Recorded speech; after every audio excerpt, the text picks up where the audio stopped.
실제로 겪은 실화를 바탕으로 한 검통 공포라디오. 오늘 들려드릴 이야기는 시청자 새마을 노년님이 보내주신 이야기로 사연자분께서 20대 중반 무렵 지인들과 함께 흉가에 다녀온 이후에 겪게 된 평생 잊지 못할 정도로 공포스러웠던 이야기라고 합니다. 과연 어떤 이야기일지 지금 바로 알아보도록 하겠습니다. 얼마 전 제 아이들과 함께 집에서 무료 공포영화 하나를 보던 중 그때 그 일이 떠올랐습니다. 제가 군복무를 마치고 복학을 기다리고 있을 무렵 다 함께 입대를 해서 최대한 같은 달에 전역을 하고 복학을 하자며 약속했던 대학 동기들이 저를 시작으로 1월에서 2월 사이에 대부분 전역을 완료했고, 복학하기 전 군인 정신을 토대로 학업을 이어나가자는 다소 지금 생각해도 어이없는 이야기를 하며 군인 정신을 다시 새기자는 취지로 당시 학교가 소재했던 지역 내에서 꽤나 유명했던 흉가에 가서 담력 테스트를 하자며 이야기를 맞춘 뒤에 아직도 잊혀지지 않는 그날 토요일에 학교 뒷문에 모인 저희는 그 흉가를 향해 출발했죠. 그 흉가에 대한 소문은 어디서부터 진짜인지 어디까지가 거짓말인지 알 방도가 없을 정도로 학교가 개교한 이래 무수히 많은 학생들이 그 지역사회에 들어와 녹아들면서 이살 저살 다 붙어서 만들어진 온갖 괴이한 소문이 가득했기에 그저 담력 테스트 용도 정도로는 적합하겠다라는 생각을 했던 것이 첫 번째 실수요. 동기들 중 유난히 겁이 많아 군복무 하던 시절 동초 순찰도 혼자 돌지 못했다고 했던 한 녀석을 골려주기 위해 귀신 분장을 하고 녀석을 고립시켜버린 것이 두 번째 실수였습니다. 그로 인해 우리는 엄청난 대가를 치러야 했고요.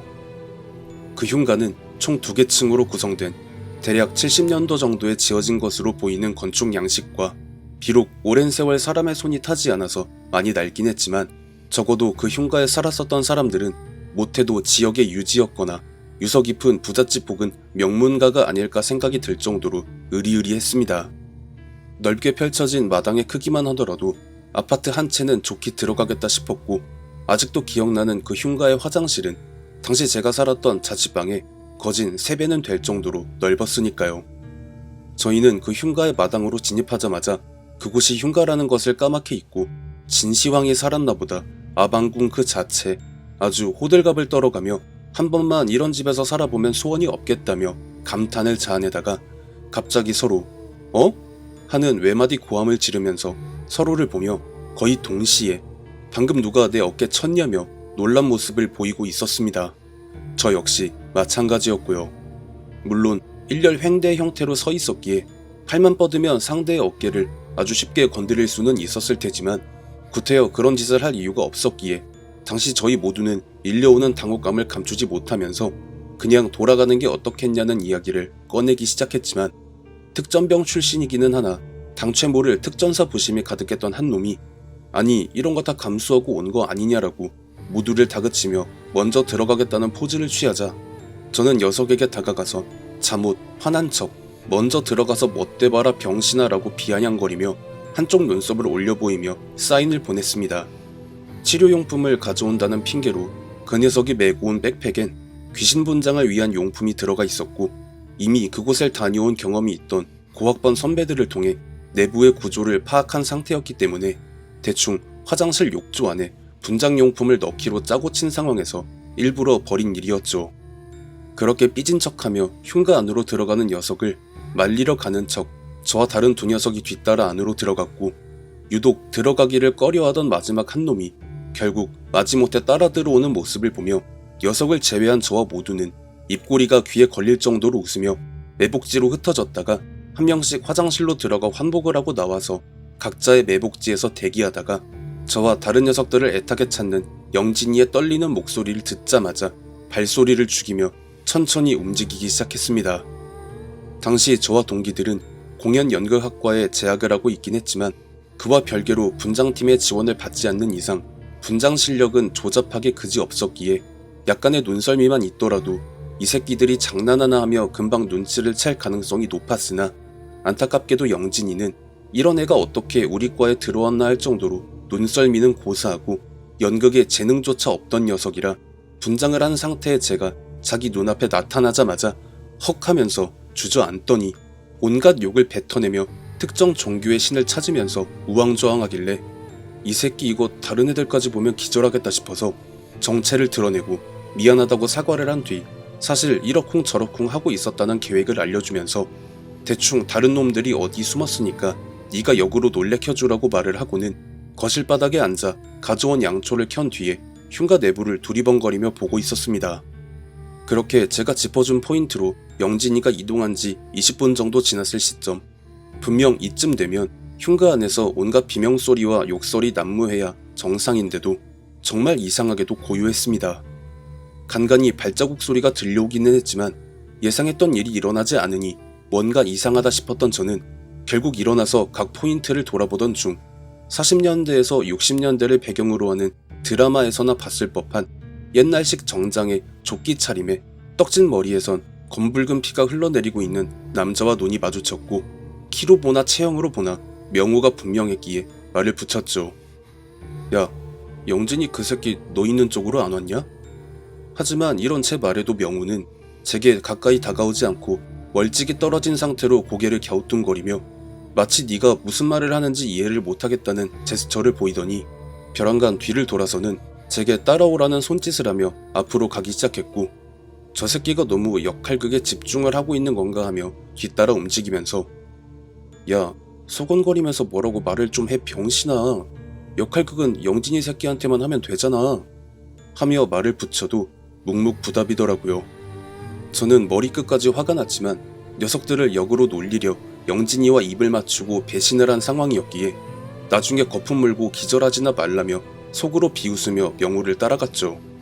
그러다가 명호가 어느 한 지점에서 멈추더니 검지손가락으로 한 방향을 가리키면서 저기 있는 것 같은데? 하며 네가 먼저 가라는 눈짓을 하길래 영진이가 여기 있다고? 하며 명호가 가리키는 방향으로 양초를 비추며 가봤더니 무슨 한여름날 음식물 쓰레기가 썩는 듯한 고약한 악취가 진동을 하더라고요. 아이, 이게 뭔 쌍내야.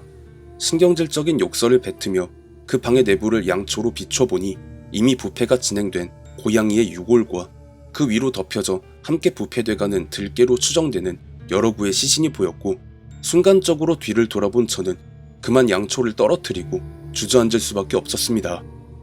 입이 귀에 걸린다는 표현을 고어하게 하면 대충 그런 느낌이겠죠.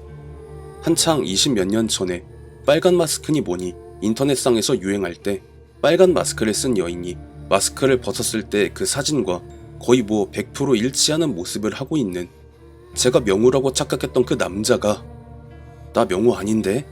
이 말을 빛의 배속으로 뱉어내며 점점 목을 늘려 그 끔찍한 얼굴을 제게 들이대려는 순간 어디선가 날아든 물체가 그 남자의 몸체를 관통하면서 진짜 명호의 목소리가 들려왔습니다. 야, 거기서 빨리 나와 병신아! 굉장히 다급했고 또한 공포에 질린 고함소리였습니다. 그리고 명호가 던진 물건에 관통당한 그 남자의 얼굴은 언제 그랬냐는 듯 처음 봤던 모습으로 돌아가더니 벼랑간 발길을 돌려 물건이 날아든 반대 방향으로 걸어갔고요. 그러는 사이 명호가 뛰어와서는 정신을 못 차리고 어버버하고 있던 저를 일으켜서는 아무 말도 없이 흉가 밖으로 나가는데 명호의 뒷목 부분이 땀으로 흥건해져 있었습니다. 흉가 밖으로 나온 저는 그제서야 정신이 들면서 그날 점심에 먹었던 모든 걸 마당 바닥에 개워내고는 벽에 기대서 숨을 몰아쉬는 명호를 한번 본 뒤 주위를 둘러봤습니다만 저와 명호를 제외한 나머지 3명의 모습이 보이지 않길래 물어봤죠. 영진이랑 다른 애들은 같이 나온 거 아니냐고요. 그러니까 명호가 한다는 말이 1층에 사람이 너무 몰려있으면 긴장감이 없을 것 같아서 2층으로 올라가서 애들 방으로 썼던 걸로 보이는 방에 들어가서 벽에 기대서 있던 중에 바로 옆방에서 목소리가 들렸다고 해요. 야, 어떻게 너도 2층으로 올라올 생각을 했냐? 그럼 다른 애들 2명은 1층에 있겠네? 하는 목소리였다는데요. 벽을 사이에 둔 옆방에서 소곤거리는 목소리로 들리다 보니 대강 누구의 목소리인지조차 짐작을 할 수 없었지만 여기서 큰 소리로 얘기했다간 영진이에게 들킬 수도 있다고 생각해서 똑같이 소곤거리는 목소리로 옆방에 있을 누군가와 이런저런 얘기를 하다 보니 제법 시간이 지났는데도 사람 발자국 소리 하나 들려오지 않자 재미도 없는데 슬슬 내려가자고 하고는 방 밖으로 나오고 나서 옆방에 대고 빨리 나오라고, 안 그래도 여기 기분 나쁜데 더 있기는 싫으니까 빨리 나가자고 재촉을 하는데도 대답은커녕 인기척조차 느껴지지 않으니까 이 새끼가 뭐하고 있는 건가 하고 옆방으로 들어간 명우는 질겁을 할 수밖에 없었다고 합니다. 옆방엔 애초에 사람은커녕 사람 그림자조차 없었기 때문이었다는 것이었죠. 명우는 그 순간 엄청난 공포감이 밀려들었지만 떼어지지 않는 발을 억지로 움직여가며 계단으로 조금씩 걷기 시작하는데 바로 자기의 등 뒤에서 아까 전 대화를 나눴던 누군가의 소곤대는 목소리가 들려왔다고 합니다. 야, 같이 가야지. 치사하게 너 혼자 가냐? 명우는 그 순간 주저앉을 뻔했지만 어떻게든 내달렸고 계단을 구르다시피 내려가서 1층 거실에 도착을 하자마자 때마침 거실을 가로질러 주방으로 가는 쪽에서 나 명우 아닌데? 하는 목소리를 들었고 그때 마침 손에 잡히는 물건을 집어들고 그쪽으로 달려가 보니 목이 뱀처럼 늘어난 정장 차림의 남자가 나 명우 아닌데? 를 반복하는 모습을 보고는 그대로 손에 들고 있던 물건을 집어 던진 거라고 하더라고요. 그러면서 생각을 좀 해보라고. 내가 그날 일을 떨어대면서 내는 소음이 얼마나 컸을 것 같냐고. 다른 애들도 그 소리를 들었으면 무슨 일이냐고 놀라서 뛰쳐나왔어야 맞는 거 아니냐고. 어떻게 된 게 우리 둘 빼고 나머지 3명이 그 소리를 못 들었을 리가 없을 텐데 지금 우리가 저 흉가 밖으로 나온 지도 10분이 넘었다. 그런데 우리 말고 나온 사람이 있냐고. 그렇다는 건 아직 영진이를 포함한 3녀석이 흉가 안 어딘가에서 길을 헤매고 있거나 아니면 무언가에 홀려서 숨어든 그 자리에 그대로 있거나 하고 있다는 말이었고 저와 명우는 녀석들을 찾아서 데리고 나와야 한다는 말이 되는 것이었기에 당시 상황은 말 그대로 총체적인 난국 그 자체였습니다. 그렇게 들어갈까 말까 갈팡질팡하고 있던 그때 저의 핸드폰이 울리기 시작했고 전화를 받아보니 함께 귀신 분장을 했던 명철이가 야, 영진이랑 너 어딨냐? 지금 너네 빼고 다른 애들 다 1층에서 니네 기다리고 있어 임마. 이러길래 명우도 너네랑 같이 있냐고 물어봤더니 그렇다. 지금 너랑 영진이 한참 기다리고 있는데 어디 있냐고. 무서워서 더 못 돌아다니겠으니까 너네가 빨리 나와라라고 하고는 전화를 끊더라고요. 그리고 이를 옆에서 듣고 있던 명우는 이 새끼가 지금 무슨 개소리를 하고 있는 거냐고 불같이 화를 내다가 문득 동준이에게 전화를 걸었는데 동준이는 전화를 받지 않더라고요. 저와 명우는 서로를 한 번씩 보고는 급히 흉가 안으로 달려들어가 거실에 발을 디뎠지만 처음 전화를 걸었던 명철이는커녕 함께 있다던 다른 녀석들의 코빼기도 보이질 않았습니다. 그렇게 저와 명우는 두 갈래로 찢어져서 명철이와 동준이, 영진이를 찾기 시작했고 가까운 곳에서 인기척이 느껴져 가보니까 저는 전혀 생각지도 못했던 장소인 화장실 욕조에서 웅크린 채 떨고 있는 영진이를 발견할 수 있었습니다. 다만 당시 상황이 퍽 이해가 가지를 않았는데요. 처음 화장실에서 분장용품으로 환복할 때는 분명 욕조에 없었던 물이 한가득 차 있었고 영진이는 물에 몸을 담근 채 웅크리고 있었기 때문이었습니다. 애초에 사람 손길이 끊긴 지 못해도 10몇 년은 좋게 넘었으니 전기고 수도고 당연히 끊긴 지 오래였을 텐데 대관절 욕조에 채워진 저 많은 양의 물이 어디서 온 것인가 너무 혼란스러웠지만 일단 영진이를 데리고 흉가 밖으로 나가는 것이 급선무였기에 저는 여전히 어버버하고 있던 영진이의 뺨을 수차례 후려치면서 흉가 밖 대문 앞에 데려다 놓고 어디 가지 말고 여기 가만히 있으라고 한 다음 다시 흉가 안으로 들어가려 문고리를 잡았습니다. 그런데 여기서 그러니까 문 안쪽에서 잡아당기는 듯한 반동이 느껴지더라고요. 그것도 무언가에 쫓기는 듯 다급히 잡아당기는 느낌이라 반동에 맞춰 손을 놨더니 글쎄 명우와 동준이가 저를 밀치고 나오더니 결혼간 바닥을 구르다가 멈춰서는 고개를 돌려 문 안쪽을 보면서 오줌지린 멍멍이 마냥 덜덜 떠는 모습을 보이고 있었습니다. 저는 녀석들에게 뭔 일이 있었냐고 멱살을 잡고 흔들어가며 물어봤지만 명우도 동준이도 아무 말 없이 문 너머를 보며 무언가에게 단단히 겁을 먹은 듯 숨죽인 채 침묵을 유지했고요.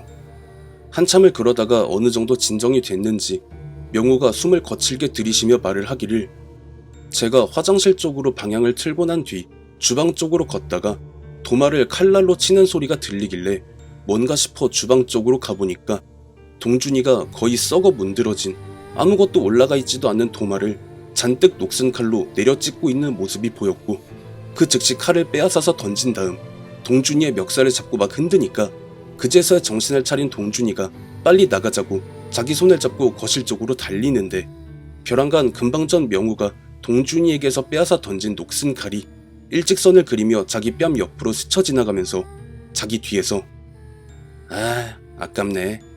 아니지. 내가 직접 찌르면 되지. 하는 기분 나쁜 여자 목소리가 들렸고 그와 동시에 다급히 쫓아오는 발망치 소리가 들렸다고 해요. 여기서 명우가 온 전신에 힘을 짜내서 뒤를 돌아보니까 온 사지 관절이 다 뒤틀린 녹색 원피스를 입은 여자가 그 잔뜩 녹슨 칼을 들고 쫓아오는 모습을 봤다는 것이었고요.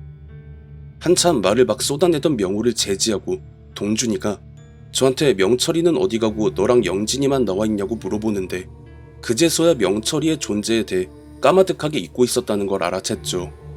하지만 명우의 말을 듣고 나니 도저히 흉가 안으로 들어갈 엄두가 나지 않아서 경찰에 신고를 하려던 중 위쪽에서 명철이의 목소리가 들렸습니다. 다만 어딘가 나사 하나가 빠진 목소리였어요. 명철이의 목소리가 들려오는 것을 올려다보니 도대체 지붕 위로 어떻게 올라갔는지 굉장히 위태위태하게 지붕 위에 서있던 명철이는 곧 내려갈게 라는 말 한마디와 함께 그대로 추락했습니다. 너무 순식간에 벌어진 일이었고 어떻게든 떨어지는 녀석을 밑에서 잡아보려 그 지점으로 달렸지만 이미 상황은 너무 늦어버렸죠. 정신을 잃은 명철이를 모두가 달려들어 일으켜보니 머리에서 너무나 많은 양의 피가 흐르고 있었습니다. 저는 급한 대로 점퍼 안에 입고 있던 긴팔티를 벗어서 명철이의 머리를 지혈을 한답시고 동염했고 동준이는 119에 신고를 해서 명철이는 구급대원분들과 함께 인근 종합병원으로 이송되어 긴급수술을 받았지만 정말 처참하고 안타깝게도 정신연령이 3살 정도의 수준으로 퇴화되어 정상적인 생활을 할 수 없는 상태가 되었다는 이야기를 명철이의 부모님을 통해 전해 들었습니다. 문제는 이게 끝이 아니라는 겁니다.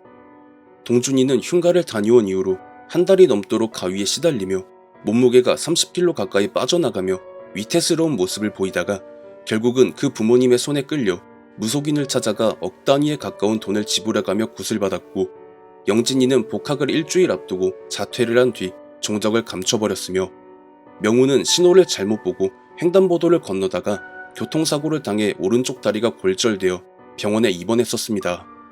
저는 후유증으로 귀신을 보는 눈이 열렸었지만 개척교회 목사님이셨던 큰아버지의 권유로 종교에 귀의하면서 다행히도 현재는 안 보이는 상태고요. 동준이가 굿을 받기 전에 무속인을 만나서 들었다는 말을 들어보면 그동안 그 집에 수많은 사람들이 드나들었을 텐데 왜 너희만 그 꼴을 당했는지 대강 알만한 것 같다고. 산 사람이 죽은 자의 흉내를 낸다는 건 그 집에서 안식을 취하는 망자들 자신을 조롱하겠다는 의미밖에 되지 않는다고. 제 명을 다 못 채우고 사고로 목숨을 잃은 망자들의 입장에서 아직 살 날이 까마득하게 남은 젊은 놈들이 자기네들 모습을 대충 흉내내서 집안을 활보하니까 이것들이 먼저 선을 넘었으니 우리는 이놈들을 곱게 내보내줄 수 없다 이거거든. 너는 다행히 날 찾아왔으니까 해를 입지 않을 거고 다른 한 놈은 집안에 기깔나는 양반 한 분이 계셔서 해를 입지 않겠지만 다른 두 놈은 힘도 빽도 없어서 죽는 그날까지 편치 못할 거라고. 대학 졸업 후 바로 결혼을 해서 아이 둘을 낳고 키우고 사느라 기억의 한 켠에 파묻혀 있던 그 끔찍한 기억이 며칠 전 아이들과 함께 집에서 봤던 무료 공포영화 한 편으로 인해 떠올랐습니다. 덕분에 10몇 년 동안 꿈에 나타나지 않았던 그 흉가가 바로 어제 20년 전 그날 그 당시 녀석들과 제가 똑같이 겪는 꿈을 꾸면서 심적으로 큰 고통을 겪었네요. 이 이야기를 듣게 되실 검통 공포 채널의 시청자분들은 절대 흉가에서 귀신 분장을 한다거나 하는 행동은 하지 마시길 당부드리면서 이야기는 여기서 마치겠습니다. 시청해주신 모든 분들 감사드리며 구독, 좋아요, 알림 설정 부탁드립니다.